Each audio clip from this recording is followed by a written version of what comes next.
vous allez bien? Alors, avant de commencer la vidéo, comme d'habitude, on va faire le petit disclaimer. Je vous rappelle que je ne suis pas conseiller en investissement. Je vous présente juste mes investissements sur différentes plateformes et l'évolution de ces investissements au fil du temps. Aujourd'hui, on est le mardi 26 septembre 2023 et je vais vous faire un petit peu l'actu crypto sur mes investissements. On peut voir déjà au niveau du marché, c'est légèrement baissier. Depuis l'annonce de la Fed, c'est légèrement baissé sur la semaine. On peut voir le BTC, il est à 26,2, 26 200. Le XRP qui est descendu légèrement en dessous la barre des 0,5. Ensuite, le Stellar qui est à 0,11. Hedera qui est à 0,04. Et Kant qui est à 85. Ça devient vraiment intéressant. Voilà un petit peu pour le marché. À mon avis, il va encore descendre le marché. Il va y avoir des opportunités d'achat. Aujourd'hui, on va parler tout d'abord de Aesthetics. Tout simplement, ils vont mettre en place en octobre, en version bêta, leur application en fait qui sera en test. Ça sera uniquement pour les personnes qui sont VIP. Pour pouvoir essayer tout simplement cette application. Je vous laisserai le lien pour les personnes qui ne sont pas VIP. Normalement, les personnes qui ont fait les pré-investissements, la plupart sont VIP. En plus, vous pouvez gagner en testant, vous pouvez gagner quelques récompenses. Voilà. Donc, même si le développement, amélioration et expansion de l'application seront toujours en cours, vous serez de savoir que le test bêta sera prêt d'ici octobre, avant le lancement en novembre. Je vous rappelle que le 20 novembre, vous avez le listing sur les exchanges. Jusqu'à présent, nous avons terminé l'intégration des utilisateurs, les profils utilisateurs, LaunchX, les cartes de propriété, le processus complet d'achat de jetons de sécurité, les demandes de tokenisation de propriété et bien plus encore. Voilà, donc je laisserai le lien. Tout simplement, c'est ce lien-là. Vous pouvez vous aussi vous inscrire sur leur Twitter, où là vous aurez toutes les informations, tout simplement.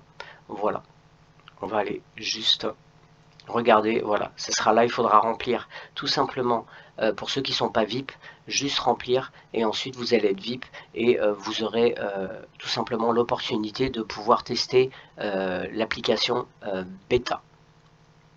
On va maintenant passer au XRP. Alors, c'est un article de investing.com. Le grand livre XRP de Ripple dépasse 82 millions, et stimule la croissance NFT avec la norme XLS 20. Le registre XRP Ledger qui sous-tend le jeton XRP a marqué une nouvelle étape le vendredi 22 septembre 2023 en fermant avec succès plus de 82 millions de livres. Cette réalisation fait suite à un précédent jalon établi en août lorsque la XRP Ledger a verrouillé 81 millions. Donc on voit que c'est en constante augmentation, tout simplement. La dernière réalisation a été annoncée jeudi par le chercheur de blockchain Colin Brown via sa plateforme de médias sociaux. Avec plus de 82 millions de livres clôturés avec succès, le XRP Ledger continue de faire l'histoire. Donc en fait, je pense qu'il va rentrer en concurrence avec, pour ce qui est des NFT, avec tout simplement Ethereum. Je vous rappelle que tout simplement la norme XLS 20, c'est en fait, ça permet juste au registre XRP Ledger d'offrir des NFT. Ça permet aux développeurs de créer des applications NFT plus avancées et innovantes sur le XRP Ledger. Je pense que si je me souviens bien, ça a dû être créé fin 2021 ou début 2022. Voilà. Donc c'est une très bonne nouvelle. Ça continue. Et on va maintenant tout simplement passer à un petit avertissement sur la communauté XRP. Je vous rappelle juste qu'il y avait un airdrop tout simplement pour recevoir des Evernodes qui a été fait normalement le 1er septembre. On n'avait rien à faire, juste à laisser nos XRP sur nos wallets, nos cold wallets. Par contre, ça marchait pas sur les échangeurs. Mais en fait, il faut faire attention, il y a énormément d'arnaques En fait, il y avait juste ça à faire, on n'avait rien à faire, on n'avait rien à toucher, on n'a pas à déplacer nos XRP ou quoi que ce soit, c'est juste ils ont fait tout simplement un snap, une photo en fait de ce qu'on avait dans notre Cold Wallet. Voilà. Et là actuellement il y a pas mal d'arnaques qui se met en place, donc on va regarder l'article. Alors que la communauté XRP attend de développements passionnants tels que le lancement du réseau XAO ainsi que l'aéroglisseur Evernote qui l'accompagne, la blockchain Layer 2 derrière ces innovations émet un avertissement important. Nouveau site web, donc là ils ont mis l'adresse du nouveau site web. Pour atténuer les escrocs de Twitter, nous allons uniquement tweeter des liens vers des articles de sites web. On ne vous écrirons jamais personnellement, on n'offrira jamais de support d'aide. Quiconque prétend être notre helpdesk ou support client ou development team est un escroc essayant de voler vos pièces. Voilà, donc ce qui est important en fait, c'est tout simplement qu'il n'y a rien à faire et que là pour l'instant, dans la deuxième phase, on va regarder ce qu'ils disent. Le 1er septembre, Evernote a pris un instantané des avoirs XRP sur le réseau principal, la première étape du processus en 2 étapes de réception de l'aéroglisseur EVRS. La deuxième étape serait un largage sur les comptes éligibles sur la chaîne latérale OOX sur la base des avoirs XRP de leurs propriétaires sur le réseau principal. En fait, on n'aura rien à faire, tout simplement, on les recevra logiquement, automatiquement.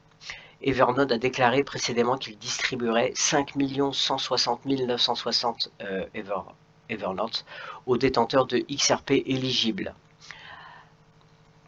Voilà, alors ce qui est important, c'est bien de comprendre qu'il n'y a rien à faire, il n'y a pas à aller sur un site, là ils le mettent, hein. Il ajoute que quiconque leur demande de déplacer leur XRP, on ne doit pas déplacer ses XRP, de partager ses clés, bon, ça c'est vraiment, celui qui fait ça il est un peu grave, de rejoindre Telegram, de rejoindre Discord ou de leur envoyer un message direct pour plus de détails est un escroc essayant de prendre leurs jetons. Voilà, le problème c'est que si vous faites ça, non seulement vous ne recevrez pas tout simplement vos Evernote, mais en plus ils vont vous piquer tous vos XRP. Voilà, donc il n'y a rien à faire, de toute façon, ils vont dans la deuxième phase annoncer si on doit faire quelque chose, mais logiquement, si le snap a été fait, il n'y a pas de problème, on recevra nos Evernote. Voilà un petit peu pour tout simplement le airdrop de Evernote. Maintenant, on va parler un petit peu de Stellar. Alors, la mise à niveau du testnet du protocole 20 Stellar,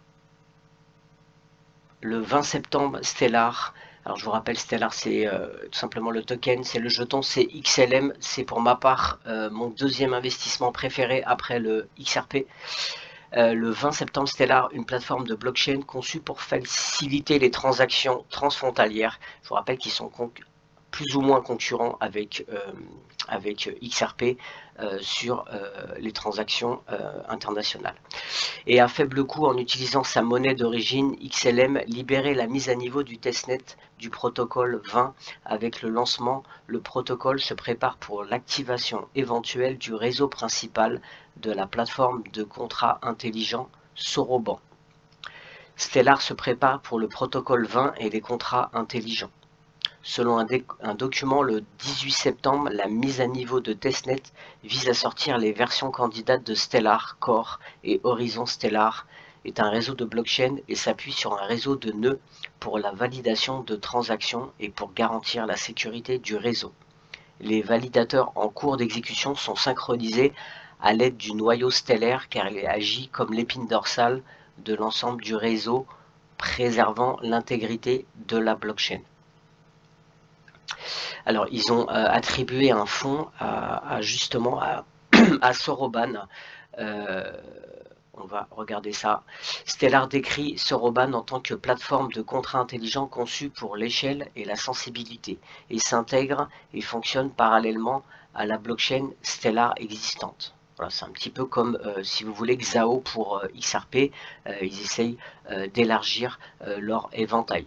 Le portail est actuellement testé dans le filet de test de Stellar FutureNet.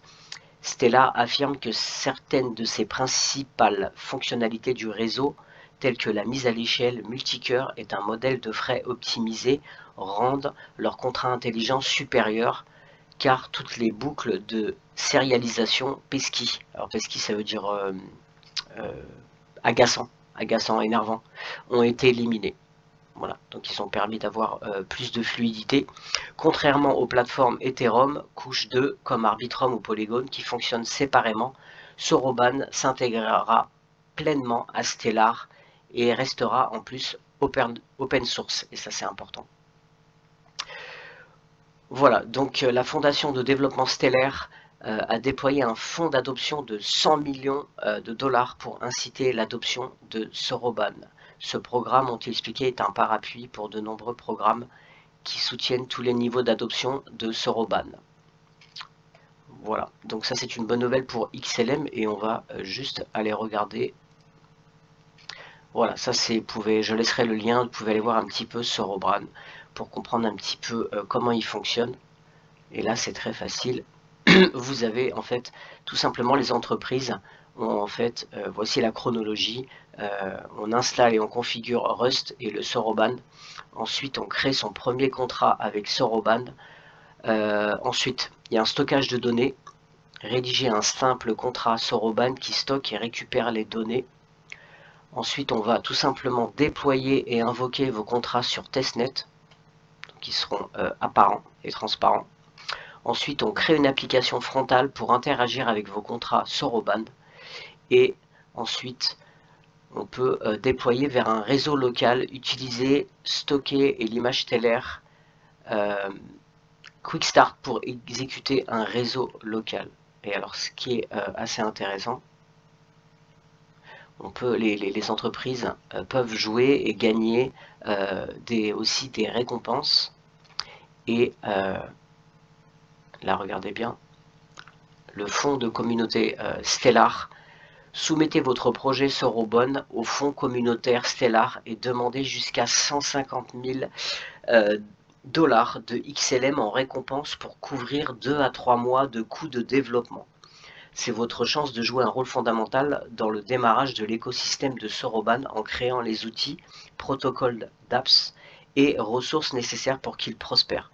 Donc vraiment, ils mettent le paquet pour en fait d'aider les entreprises et aussi de développer tout simplement le projet Soroban.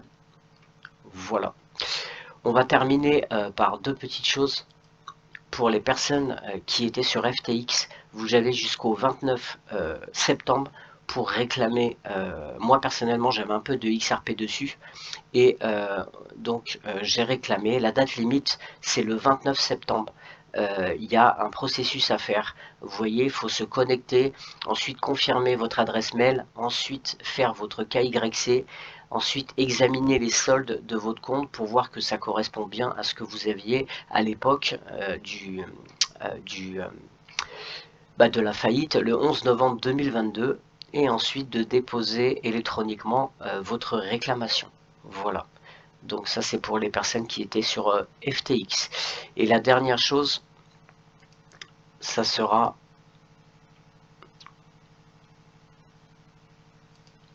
sur un hacking encore. Je termine souvent par des hackings. Il y en a beaucoup, hein. Il y a beaucoup de hacking. C'est pour ça que c'est important de faire attention de ne pas tout mettre sur vos exchanges parce que ça peut être dangereux. Je vous rappelle que dans tout simplement, je laisse toujours un lien pour un cold wallet. Si jamais vous n'en avez pas, ça peut être intéressant d'avoir un cold wallet. Vous voyez, même pour par exemple le airdrop Evernode, vous n'avez pas de code wallet, vous n'avez pas pu tout simplement faire ce airdrop, sauf si vous aviez bien sûr Xoom Wallet, il y a bien sûr d'autres portefeuilles qui sont gratuits, hein, que pour le XRP par exemple, vous avez Xoom Wallet, voilà. Donc là c'est Crypto Exchange UOB qui a été hacké pour 8 millions d'euros. Le principal échange de cryptographie Huobi a été victime d'une cyberattaque dimanche entraînant le vol de près de 8 millions d'actifs numériques. Selon la société de sécurité cryptographique CyberAlert, les pirates ont pu compromettre l'un des portefeuilles chauds de Huobi, qui sont des portefeuilles connectés à Internet pour permettre un accès rapide aux fonds. L'attaquant a décollé avec 5000 ETH d'une valeur de 8 millions de dollars, avant que la brèche ne soit détectée et que le portefeuille soit désactivé. Au lendemain du piratage, Huobi a envoyé un message à l'adresse crypto des pirates. Nous avons confirmé votre véritable identité. Nous vous fournirons un bonus de chapeau de 5%. En fait, c'est tout simplement qui leur propose une prime en échange de redonner les fonds. Et là, il n'y aura pas de poursuite dans ce cas-là. Il y a pas mal de hackers qui font ça pour gagner de l'argent. Ils hackent et derrière, l'entreprise va tout simplement les récompenser. Ils rendent l'argent, ils les récompensent parce qu'en fait, ça permet aussi de voir les failles de sécurité. Les hackers peuvent gagner énormément d'argent en étant en fait tout simplement honnêtes. Voilà, bon, bien sûr, il y a des hackers. Comme vous avez entendu parler de Lazarus il n'y a pas longtemps, les Nord-Coréens qui ont fait un gros hack. Voilà. Donc voilà un petit peu pour l'actualité de cette semaine du mardi. Et bien écoutez, j'espère à très bientôt. Ciao.